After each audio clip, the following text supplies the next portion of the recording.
Hi, my name is Chanda Rule. I'm a singer, storyteller, joy spreader, and host of the Courageous Voice podcast. The Courageous Voice podcast gathers and shares stories from artistic folks around the world and their journeys through fear, courageousness, and creativity.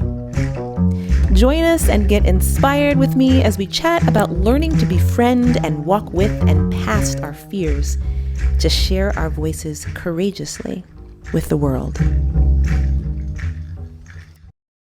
Hi, my name is Chanda Rule, and I am the host of the Courageous Voice podcast. Welcome. Thank you so much for listening. This is the last podcast of the season, episode 19. It's been a long journey this year in 2022, and I just wanted to come on and give a quick thank you and shout out to my listeners. Thank you so much for listening this year.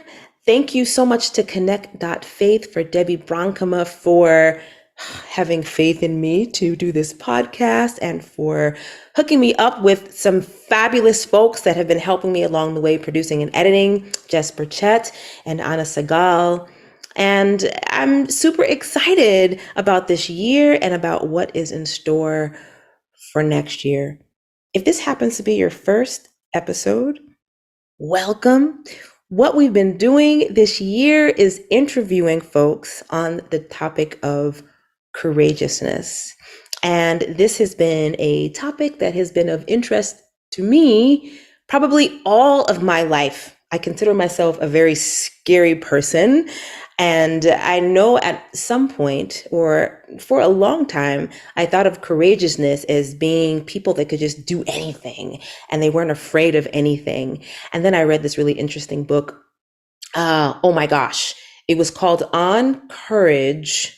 And of course, now I can't think of the guy's name. On Courage was the name of the book. And this book was so interesting because they talked about this courageous journey, and that in actuality, that courageousness was not about this whole attitude of, I can just do anything. It was the pressing on. It was the doing and acting, even though you were afraid. And wow, that just blew my mind open.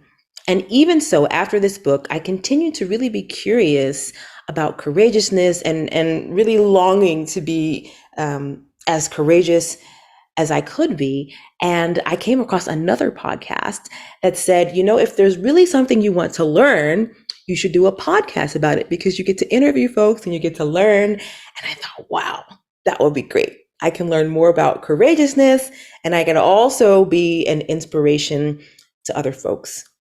So if you don't know me, again, my name is Chanda. I am a singer. I am a writer. I like to call myself a joy spreader. I'm also a vocal coach and a liturgist, a budding theologian. So I wear many hats, and I think that all of them, oh my goodness, I didn't mention parenting. I'm a parent, I'm a wife. All of these roles require a considerable amount of courageousness. So it is my hope that something that is said in these interviews will inspire you. I come across so many people, whether I'm singing or teaching or leading ritual or liturgy, so many people that have so much on their hearts that they want to share with the world. And there's always so many things that give the illusion of standing in the way of getting those things accomplished. And so, I hope that this can be an inspiration to someone to start to kind of push through and navigate through, to do it anyway. I love to tell my students about how I got started with singing, because I studied journalism, and I always wanted to be a singer. And it was kind of a secret dream of mine, because I never really thought that it would come true. I think mostly because I never saw people that looked like me that were singers. I was this little dark-skinned kid living in the suburbs in the Midwest. And, in the 80s, this was not a popular thing. to be a little dark-skinned girl claiming that she want to be a singer. So it really was not in my realm of possibilities or what I thought was possible. So it stayed a secret dream. But whenever I could sing something, I would. When I was younger, I would sing really loud. And as I got older, I just got really nervous because I was afraid, I was ashamed. I didn't want people really looking at me. I thought people would tease me. And so after a while, though, it was such a burning desire that I kind of had to do it. So I kind of had to start taking some lessons or some classes or letting people hear me sing. And every step of the way, I feel like I did get encouragement because I do feel, and I really believe that once you kind of put yourself out there, that the world does meet you, whatever you want to call it, love or God or the universe. I do believe that. And also, oh my gosh, I was always super, super nervous. But I do remember at one point there was this decision of, I'm going to do this anyway. And so that was probably one of my first super, super, super courageous acts that I could remember.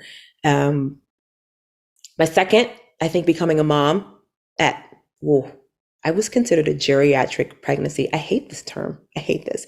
But I was 38, and this was also a courageous act for me. I'm married to an Austrian, so bringing a interracial, intercultural child into this world with no manual has been a courageous act. My son is now 9. He's great. But yeah, every day, every moment of being a mom and a parent and a wife has been an act of courageousness and melting and vulnerability, all of those things. And I will say one other courageous thing that I've done is moving to Austria from New York after 40, which was a big deal because I feel like moving into another culture is like putting on another head, which I didn't know this.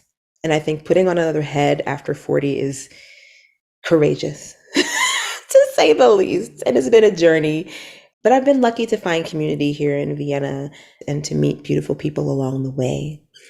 And it's my hope that these acts of courageousness continue. There are so many more ways I would love to be more courageous in sharing my views on unpopular topics in the choices that I make as a parent and as a wife and as a creative person.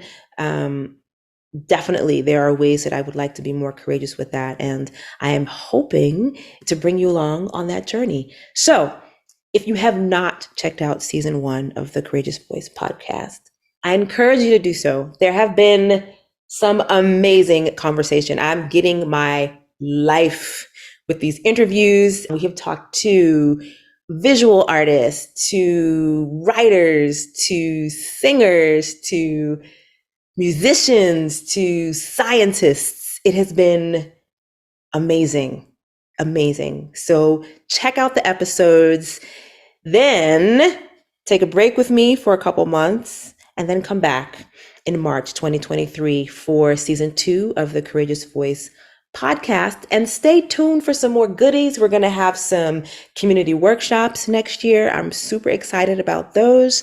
And you can also reach out to me on social media, on my website. My website is chandarule.com, or you can also find me at thecourageousvoice.com, or on Instagram at The Courageous Voice, or I am Chanda Rule. And then Facebook is I am Chanda also.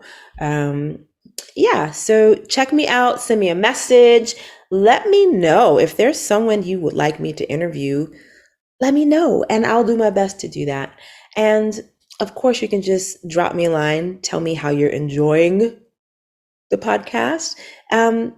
Or if you have anything else you want to chat with me about, please feel free to do so. So once again, thank y'all so much. This has been a wonderful year, and I look forward to chatting with you again in 2023. Have a wonderful holiday season. Bye-bye.